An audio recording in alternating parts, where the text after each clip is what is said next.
Bismillahirrahmanirrahim. Halo sahabat Bawaslu, selamat datang di podcast Bawaslu Kabupaten Tegal.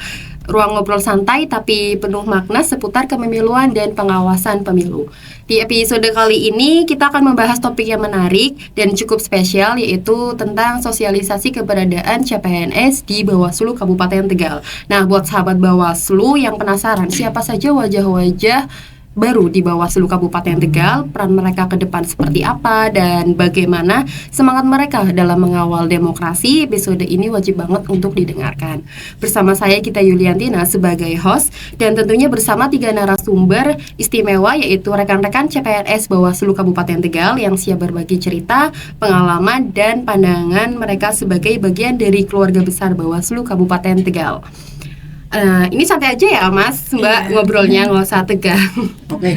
Ngobrol seperti biasa aja ya, mengalir ya. Siap, Mbak Gita. Nah, ini sebelum lebih jauh pertanyaannya, boleh nggak kenalan dulu masing-masing, namanya siapa, asalnya dari mana, formasi apa, dan mengapa kalian itu kepikiran untuk mendaftar CPNS di Bawaslu Kabupaten Tegal? Mungkin bisa dimulai dulu dari sebelah kanan saya. Boleh Mbak Gita. Perkenalkan, nama saya Dian Rahmawati, asli dari Tegal. Saya adalah CPNS di Bawaslu Kabupaten Tegal dengan formasi jabatan analisis pengelolaan keuangan APBN ahli pertama. Jadi mengapa saya mendaftar di Bawaslu? Karena yang pertama home base saya itu di Tegal. Jadi saya tetap masih bisa dekat dengan orang tua dan sekaligus bekerja di instansi pemerintah yang sangat berperan dalam menjaga demokrasi. Gitu Mbak Gita. Ada motivasi lain nggak selain itu? Motivasi Kayak bosen nih aku, maaf sebelumnya di mana ya? Dian? Sebelumnya saya ibu rumah tangga aja sih Mbak Gita. Iya. Pernah ada kepikiran bosen, aku pengen kerja gitu. Iya, itu Bawaslu salah satunya. ini. Itu salah satunya ya. Betul. Langsung kepikiran Bawaslu atau sempat ada instansi lain mungkin? Jadi pas itu kebetulan yang ada di Bawaslu yang buka di Kabupaten Tegal, yang saya lihat gitu, itu yang ada ya di Bawaslu Kabupaten Tegal. Jadi langsung cocok gitu ya, langsung cocok. klik gitu artinya Bawaslu ya. Boleh yang sebelah kanannya? Boleh disapa ya sahabat Bawaslunya ya yang sedang menyaksikan. Iya. Perkenalkan dulu ya, nama saya Melayana, bisa dipanggil Mela. Saya aslinya Tegal, dari SD sampai SMA di Tegal, terus kuliah di Jakarta, akhirnya sekarang balik lagi ke Tegal. Oh, balik ya. Iya, kalau alasan kenapa milih Bawaslu, sebenarnya pembukaan CPNS 2024 itu kan instansinya banyak banget ya, itu karena salah satu pembukaan yang paling besar ya. Oh iya. Iya, dan kebetulan saya kan jurusan hukum. Dan hukum itu pilihannya banyak banget waktu itu. Nah, setelah kurang lebih 1-2 minggu saya mikirin kira-kira instansi mana sih yang cocok sama saya gitu. Akhirnya jadi sempat istiharoh ya. Iya. Akhirnya saya milih Bawaslu gitu.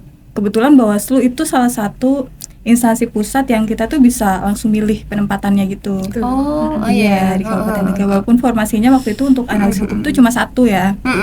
Jadi kita harus berebut sama yang lain juga kan. Itu udah spesifik ke Kabupaten Tegal berarti ya? Udah spesifik. Oh iya. Yang daftar ribuan pasti ya saingannya ya, Mbak? Ya lumayan banyak. Kalau Masnya sendiri? Oke, terima kasih Mbak Gita. Halo sahabat Bawaslu, perkenalkan nama saya Ken Andre. Nama lengkapnya Anak Agung Bagus Ken Andre Prasna Asmara. Waduh, panjang juga ya. Iya. Kalau aslinya saya Jawa Timur, Kediri. Oh ya. Terus tadi apa ya? Daftar di Bawaslu. Iya, formasi apa? Formasinya PKPP atau Penata Kelola Pengawasan Pemilu Ahli Pertama. Lalu alasannya ya, alasan kenapa daftar di Bawaslu. Kalau jujur sih alasannya karena pengen jadi PNS. Karena biar bisa santai kerjanya. Emang iya Bawaslu santai? Seharusnya. Seharusnya. Menurut pemahaman saya ketika belum masuk ke Bawaslu. Oh iya. Tapi ternyata ketika sudah masuk ke Bawaslu, ternyata Bawaslu itu bukan cuma pengawas pemilu, ternyata adalah pekerja demokrasi. Jadi pekerjaannya tidak melulu menunggu datangnya pemilu. Jadi setelah saya beberapa bulan di sini mendalami, ternyata di non tahapan itu Bawaslu juga ada kerja-kerja untuk mempersiapkan pemilu yang selanjutnya. Iya, Seperti itu. jadi di masa tahapan maupun non tahapan Bawaslu tetap ada kerjanya ya. Jadi nggak kayak yang di bayangan orang lain Bawaslu itu non tahapan atau nggak masa pemilu itu santai kok.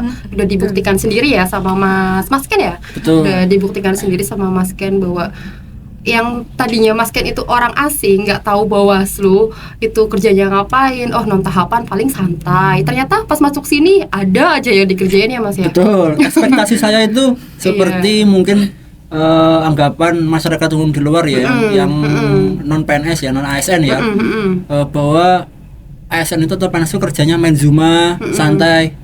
Ya, ekspektasi saya seperti itu. Saya juga pengen seperti itu. Ternyata oh, kita kerja.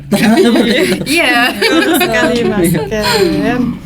Nah ini saya mau tanya dulu nih ke Mbak Dian ya. Ini pertanyaan ini bisa dijawab juga sama Mbak Mela atau Mas Ken ya, barangkali relate juga ya sama Mbak Mela maupun Mas Ken. Bagaimana perasaan pertama kali Mbak Dian masuk dan kerja di Bawaslu, Mbak? Deg-degan kah atau langsung enjoy aja? Kalau sejujurnya ya ada deg-degannya, ada senangnya juga gitu. Kalau deg-degannya ya karena masuk ke lingkungan yang baru, kemudian dengan tanggung jawab yang baru gitu ya Mbak Gita. Kalau senangnya setelah saya masuk di Bawaslu Kabupaten Tegal, ternyata teman-temannya itu baik-baik gitu loh Mbak Gita. Terus saling membantu satu sama lain. Oh iya dong. Kita kan kolektif kolegial. Iya, kalau kata betul orang tua. sekali. Iya. Tapi Betul, Mbak Gita. sempat ada deg-degannya nggak? Sempat, aduh aku nanti gimana ya Iya, di bisa sana? adaptasi enggak ya gitu. Iya, pastinya gitu. Tapi setelah dijalani alhamdulillah ya enggak seperti yang dipikirkan gitu Mbak Gita.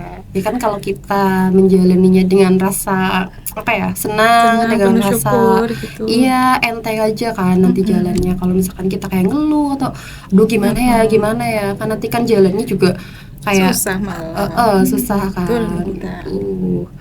Nah kalau Mbak Mela nih, buat Mbak Mela, hal yang paling menantang apa yang dirasakan Mbak Mela di awal-awal jadi CPNS di Bawaslu? Bisa diceritakan Mbak? Yang paling menantang tuh. ya. Mungkin adaptasi kali ya dari saya kan dulu waktu SMA nih agak-agak aktivis gitu loh Mbak. Oh, Iya. aktivis, guys. Soalnya kampus saya tuh dulu aktivis banget dan Oh, teman-teman iya. saya juga banyak yang aktivis dan peneliti gitu yang cukup sering banget terpapar sama isu-isu politik dan juga iya, demokrasi iya. gitu. Jadi setelah saya di Bawaslu dan menjadi CPNS itu kan saya harus netral ya, maksudnya Iya benar. jadi lebih berhati-hati gitu dalam bersosial media. Jadi enggak benar. menunjukkan keberpihakan Iya, ataupun iya, benar. ya hal-hal yang seperti itulah, itu sangat dihindari. Itu salah satu adaptasi yang awalnya agak berat sih, cuman setelah dijalani ya oke aja sih. Ngerem ya, jadi kita bisa ngerem ya. Yang dulu betul mungkin kita pro A, kita jadi netral gitu kan, nggak ikut siapa-siapa. Iya, Untuk Mas Ken nih, Oke. mungkin ada pengalaman unik atau lucu yang selama masa adaptasi kerja di Bawaslu. Pengalaman unik atau lucu? Pengalaman uniknya mungkin karena tadi sebelumnya saya kan kerja di swasta seluruh sini. Kalau bicara soal unik ada beberapa ya. Mungkin yang pertama dari rekrutmen. Rekrutmen itu kalau menurut saya, kalau di swasta itu kan jelas. Semisal untuk posisi A, terus tesnya juga sesuai dengan posisi A-nya.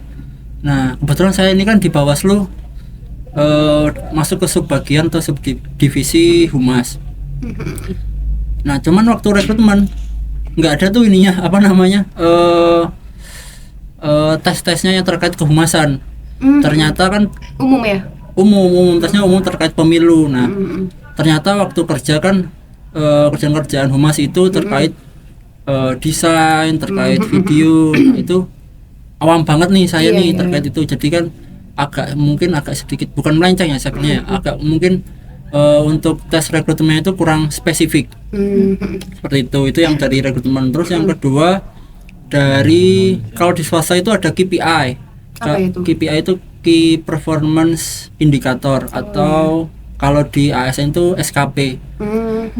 Nah, kalau KPI itu kan setahu saya sebelumnya di swasta itu kan ditentukan oleh pusat. Jadi setiap posisi, setiap jabatan itu ada KPI, ada indikator-indikator tertentu yang menjadi target dari setiap posisi. Jadi dia menentukan pusat. Nah, sementara di ASN itu, di SKP itu yang menentukan itu malah kita sendiri. Iya, malah di sendiri. Jadi saya pertama itu agak kaget, kaget dan lucu lah. Ini targetnya menentukan saya sendiri. Tercapai atau enggak ya terserah saya, maksudnya saya bikin targetnya minim sehingga biar tercapai kan bisa. Nah, itu yang menurut saya agak jadi culture shock ya. Agak unik seperti itu. Itu sih Mbak yang mungkin agak lucu. Ada lagi nggak mungkin pas masuk ke Bawaslu adaptasi sama orang-orangnya atau lingkungannya, ada lagi nggak momen-momen unik? Momen-momen unik kalau di Bawaslu Kabupaten Tegal, ya orangnya asik-asik sih, orangnya seru-seru semua. Rata-rata juga pemuda juga, dari muda-mudi juga untuk staff-staffnya. Jadi kita nggak terpaut jauh lah untuk terkait obrolan komunikasinya. Masih juga nggak begitu jauh ya. Iya, ya ada beberapa yang jauh kayak misal Mas Wandi ya jauh. Tapi obrolannya kan tetap nyambung kan. Nyambungnya bercandanya kan tetap. Iya, nyambung kan karena kan nyambungnya terkait ini. Jadi nyambung. Ya kehidupan dewasa seperti itu ya. Nanti mungkin itu bisa disensor ya sama tim editor ya. Nah, ini bisa dijawab secara bergantian ya, Mbak Dian, Mbak Mela atau Mas Ken. Nah, saat ini fokus tugasnya itu ngapain aja? Bisa diceritakan secara singkat dan santai. Mungkin dari Mas Ken dulu kali ya. Tugas saat ini saya masuk ke divisi P2H, khususnya untuk sebagian humas. Nah, di situ fokus saya terkait tugas-tugas kehumasan lembaga, dari publikasi, lalu dari pembuatan konten, baik dari konten gambar ataupun audio visual. Saya fokusnya di situ. Cuman dari kebijakan pimpinan sekretariat, kita semua staf dibagi untuk kerjaan-kerjaan secara kolektif, semisal kayak pekerjaan pengawasan nanti itu jadi tidak berfokus ke staf pencegahan atau pengawasan saja, jadi dibagi ke staf-staf lainnya. Seperti itu sih Mbak. Jadi yang humas nggak cuma ngerjain humas gitu ya, tapi humas pun nanti juga kerjaan humas pun juga dibagi ke teman-teman yang lain. Jadi emang menganut sistem humas setiap orang adalah humas. Iya, setiap orang adalah humas. Kalau Mbak Mela sendiri tugasnya gimana Mbak? Kalau sekarang kan saya di divisi penanganan pelanggaran dan data dan informasi. Kalau penanganan pelanggaran sendiri karena ini lagi non tahapan, jadi kita lebih banyak fokusnya di edukasi, literasi hukum gitu tentang penanganan pelanggaran, terus juga mengedukasi masyarakat lah tentang bahaya politik uang gitu. Harapannya supaya di pemilu yang akan datang kita udah teredukasi sini masyarakat Kabupaten Tegal. Jadi pelanggaran pemilu bisa berkurang seperti itu. Kemudian di Datim juga kita di data informasi kita mengelola PPID gitu. Jadi misal ada masyarakat umum yang ingin mengajukan permohonan informasi terkait Bawaslu Kabupaten Tegal, itu bisa mengajukan, nanti kita yang mengurusnya seperti itu. Kalau edukasinya itu melalui apa Mbak? Kalau edukasi saat ini sih kita fokus di sosial media, bisa melalui flyer atau yang kayak tadi Mas Ken bilang ya. Nah itu dia setiap orang adalah humas Mbak. Jadi kita semua udah nyambung ya. Kita semua udah lumayan bisa lah ya. Kayaknya semua orang udah bisa ngedit deh di Bawaslu Kabupaten Tegal gitu. Itu Mbak. Kalau Mbak Dian nih spesifiknya tugasnya di mana? Saat ini saya lagi di subbagian administrasi. Jadi pekerjaan saya sehari-hari yang kayak menyusun SPJ, kemudian membuat ADK gaji, ADK tunkin, dan ADK uang makan gitu. Selain itu ya saya yang tadi sudah disebutkan sama Mbak Mela sama Mas Ken, saya juga ada bantu kayak bikin berita sama flyer gitu. Oh, berita juga ya berarti ya? Semuanya ya? Flyer, berita, konten, itu semua dibagi ya? Gitu, kita. Kalau menurut kalian nih, keberadaan CPNS ini membantu bagian mana saja di Bawaslu Kabupaten Tegal? Semuanya ya? Membantu semuanya ya? Iya. Kayak yang pencegahan gitu juga kan ada uji petik ya? Uji petik juga ya? Iya. Sesuatif juga. Bawaslu goes to school, goes to kampus gitu kan. Jadi memang membagi rata tugas ini ya ke masing-masing individu ya, termasuk CPNS juga ikut dilibatkan. Kalau terkait membantu atau tidak, harusnya pertanyaannya dikembalikan ke rekan-rekan staf sebelumnya. Oh, gimana? Ya. Kalau kita merasa membantu, kayaknya kita pede banget ya. Kepedean ya. Ya kita, karena kita kan juga mungkin latar belakangnya beda-beda dari ketika CPNS ini. Ya kita juga masih belajar lah Mbak terkait pekerjaan-pekerjaan di Bawaslu. Setidaknya kita mencoba untuk sedikit membantu pekerjaan dari teman-teman di sekretariat. Nah, terkait kita impactful atau enggak, bisa membantu atau tidak, nah itu Iya. nanti kita kembali kita tanya lagi di Iya. podcast selanjutnya sama teman-teman Membantu staff. enggak? Atau malah nyusahin gitu. Iya. Jangan-jangan Atau malah nyusahin nih. Tanya terus ya. mending lah membantu lah, terbantu kita tuh ya, yang terutama yang staf yang lama ya, yang udah bertahun-tahun di Bawaslu. Dengan adanya CPNS datang ke Bawaslu Kabupaten Tegal itu kita terbantu banget sih, kita terbantu banget. Terus pertanyaan selanjutnya, mau berpendapat lagi? Nggak cukup selanjutnya. Dari semua tugas yang dijalani nih, bagian mana yang paling bikin kalian itu merasa oh ternyata kerja di Bawaslu itu penting banget ya? Di momen apa kalian itu merasa bahwa kerja di Bawaslu itu ternyata sepenting itu gitu? Dari bagian dulu kali ya. Masyarakat sudah disampaikan sama Mas Ken sama Mbak Mela tadi kan, sepemahaman masyarakat di luar itu kan kalau kerja di Bawaslu itu kerjaannya ya pas lagi tahapan aja. Padahal setelah saya masuk di Bawaslu itu kan pas momen-momen non tahapan nih Mbak. Iya betul. Nyatanya juga banyak kerjaan gitu Mbak, kayak misalkan tadi di bagian administrasi dan pengelolaan keuangan, kemudian kayak Bawaslu itu melakukan kegiatan-kegiatan sosialisasi masyarakat, kayak sosialisasi pengawas partisipatif ke sekolah-sekolah gitu. Kalau menurut saya justru malah peran Bawaslu ini yang di saat tahapan ini sangat penting dalam membangun kesadaran dalam berdemokrasi seperti itu Mbak Gita. Jadi kan masa-masa non tahapan ya. Iya betul. Nanti mungkin tahun depan atau kapan ya, itu kan pas tahapan itu siap nggak kalian nantinya tahapan itu kan istilahnya kerjanya tuh lebih ekstra gitu dari ini kegiatan di luar semakin banyak, apalagi di bagian administrasi keuangan ada panwascam, ada sekretariat, itu kan semakin membutuhkan tenaga ekstra lah, tenaga dan pikiran ekstra banget. Siap nggak nanti ya? Siap nggak siap? Harus siap ya. Begitu. Iya Siap. Iya, kan ini kan gitu. Adaptasi dulu ya, latihan dulu. Oh ternyata tuh menyusun SPJ itu seperti ini, susunannya tuh berkasnya ini. Oh menyusun laporan keuangan tuh ini. Nanti pas begitu ada sudah tahapan, sudah ada sekretariat panwascam, sudah ada kecamatan, kelurahan, itu kan jadi kita tuh udah terbiasa ngadepin SPJ yang bertumpuk-tumpuk, terutama yang dari kecamatan itu. Nanti bakal ada deh momen dimana wah ternyata harus membutuhkan tenaga ekstra loh, tenaga dan pikiran ekstra gitu. Kalau dari Mamela gimana Mbak? Sebenarnya ada bagusnya juga ya CPNS ini masuknya tuh di masa-masa non tahapan gitu. Jadi kita bisa belajar banyak, memperdalam ilmu dulu sebelum kita akhirnya menghadapi tahapan nanti gitu. Mungkin banyak orang awam juga yang kaget gitu, ternyata Bawaslu itu ada ya kalau non tahapan gitu. Oh ternyata yang kerja di Bawaslu itu PNS juga ya gitu. Iya banyak loh kayak gitu. Iya banyak yang belum tahu ternyata gitu. Padahal Bawaslu ini kan salah satu instansi pusat yang sekarang itu udah permanen di kabupatennya gitu. Jadi ya mungkin itu juga harus kita sosialisasikan ke masyarakat gitu.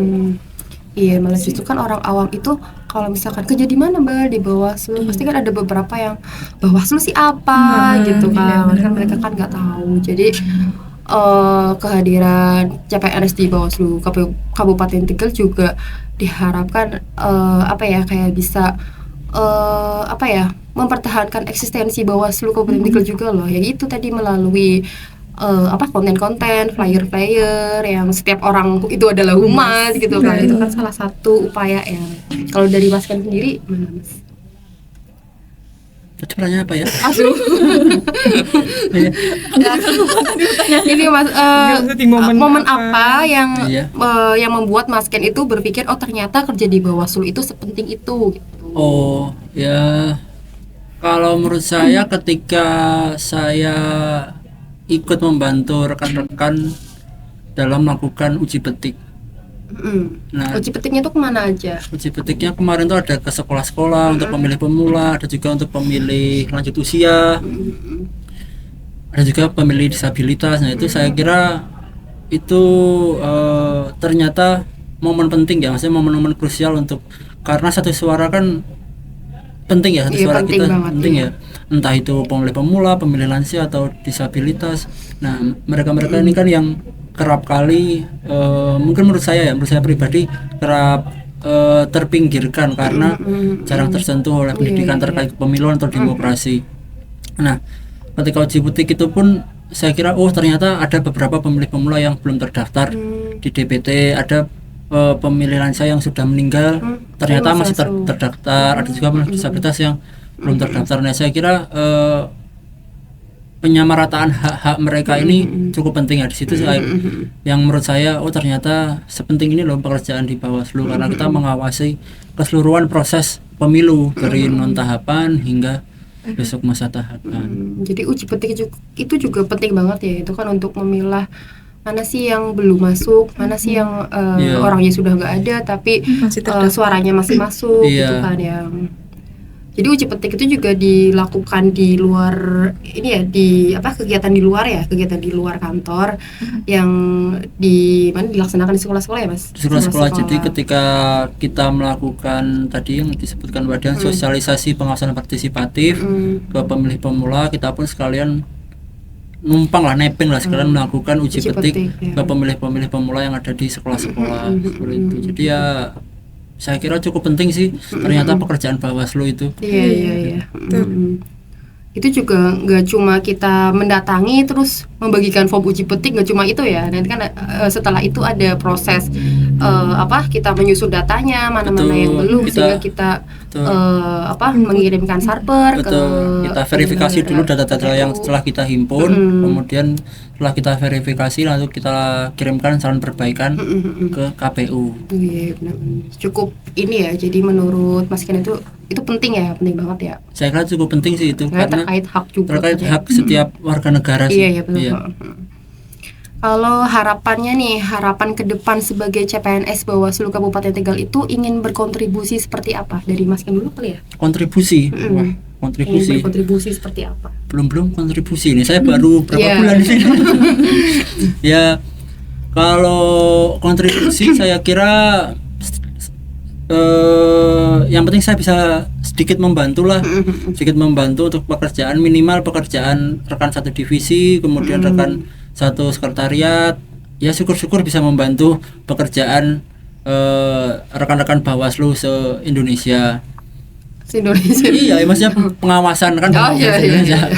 Nah, cuman kalau tadi bicara kontribusi, cuman kalau target saya ya ini mimpi lah ya. Mimpi saya bisa sampai ke RI lah ya. Bisa sampai ke pucuk tertinggi Bawaslu. Iya. Bisa menguasai Bawaslu. menguasai. Iya. Apa ya? Mimpi kan bebas ya. Iya.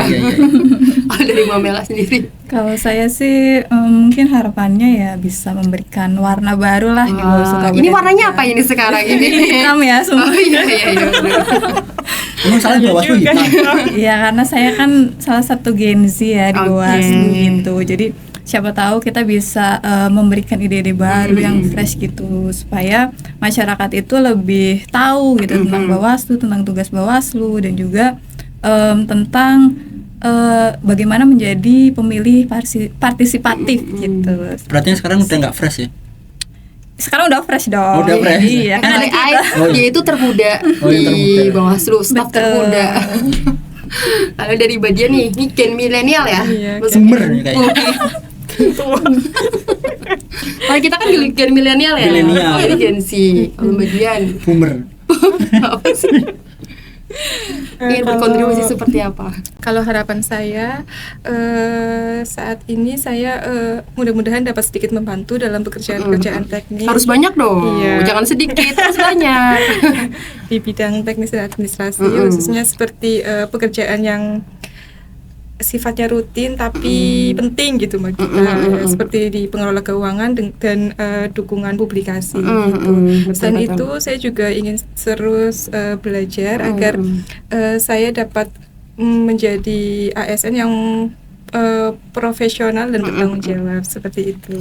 Ada mimpi nggak kayak Mas Ken? Aku kayaknya mau naik nanti ke provinsi, tekah Langsung atau ke ke RI. RI. Ya mungkin. Kalau untuk saat ini enggak sih Mbak. Bawaslu mimpi, 1. mimpi. Enggak, Bawaslu saya- 1. target Terus dalam terang, hidup.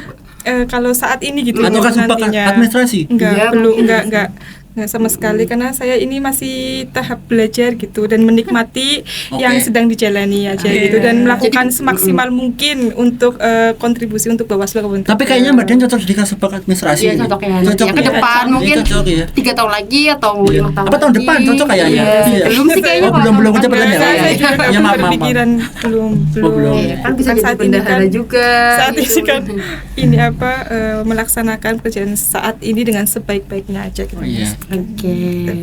Satu pertanyaan lagi ya, nanti dijawab bergilir. Nah, jika harus menyampaikan satu harapan untuk masa depan Bawaslu Kabupaten Tegal, apa yang ingin kalian titipkan sebagai CPNS? Mulai Mbak Dian dulu. Harapan saya semoga kedepannya Bawaslu itu semakin solid, semakin profesional dan semakin dipercaya masyarakat gitu sih Mbak. Itu aja sih. Gitu aja. Sederhana ya. Oh iya, kalau dari Mamela sendiri, Kalau saya semoga dengan hadirnya Bawaslu ini bisa memberikan impact yang luar biasa buat masyarakat. Terus juga semoga Bawaslu Kabupaten Tegal makin solid, makin berprestasi lagi gitu. Amin. Karena kemarin kita kan juara 1 pengawasan oh terus iya, Indonesia. iya, akhir tahun kemarin ya. Iya, gitu. Semoga bisa lebih baik lagi. Amin. Amin. Kalau dari Mas Ken, Kalau saya harapannya pedang yang dimiliki Bawaslu supaya lebih tajam. Maksudnya pedang di sini kan peraturan atau undang-undang yang yang dipasrahkan oleh pemerintah, oleh DPR juga sebagai senjata Bawaslu adalah mengawasi. Semoga kedepannya bisa lebih tajam lagi. tajamnya itu maksudnya gimana nih? Senjata Bawaslu atau undang-undang yang digunakan Bawaslu dalam melakukan kerja-kerja pengawasan supaya bisa lebih kalau menurut saya mungkin sekarang agak sedikit tumpul sih. Jadi Tumpulnya gimana itu ibaratnya maksudnya? Bawaslu dikasih senjata, dikasih pedang dalam melakukan pengawasan, cuman pedang itu tumpul. Jadi kalau mau motong-motong pelanggaran, geseknya lama nih, itu kan kayak bisa tumpul. Maksudnya gitu. Iya. Nah, Oke. tapi kalau pedangnya ini tajam kan langsung kepotong gampang. ya. Iya. Oke. Jadi untuk pencegahan dugaan pelanggaran ataupun untuk penyelesaian sengketa ataupun untuk pengawasan. Itu perumpamaannya dapat dari mana itu? ChatGPT atau fresh from the otak? Asli lah. Asli. Asli lah. Kayaknya cukup ya, Mbak sama Mas Ken, Mbak Dian, Mbak Mela. Gak kerasa ya, ini udah setengah jam kayaknya ya, kurang lebih setengah jam lah kita ngobrol ngalor ngidul ya tentang keberadaan CPNS di Bawaslu Kabupaten Tegal ini.